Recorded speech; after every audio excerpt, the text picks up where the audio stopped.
Il y a 185 communes dans le Val d'Oise, donc il est normal que le Conseil général regroupe certaines communes et les identifie dans des territoires d'action sociale. Jusqu'à maintenant, il y avait 20 territoires et on va passer à 12. Alors pourquoi on passe à 12? C'est parce que nous avions des découpages différents suivant qu'il s'agissait des services sociaux du département, ou bien qu'il s'agisse des PMI, protection maternelle et infantile, ou bien qu'il s'agisse des services d'aide sociale à l'enfance. Et tout ça, ça avait le grave inconvénient que nos équipes, finalement, nos propres équipes avaient du mal un peu à s'y retrouver. Par exemple, nos équipes avaient du mal à s'y retrouver, les villes, nos partenaires, avaient du mal également à s'y retrouver.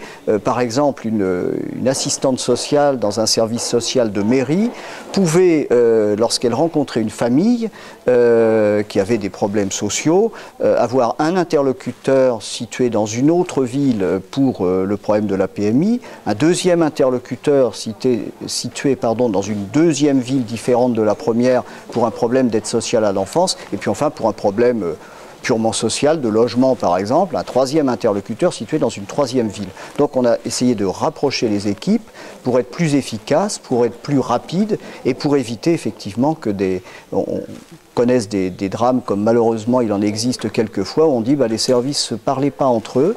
Alors je ne fais pas allusion au Val d'Oise, c'est une situation générale.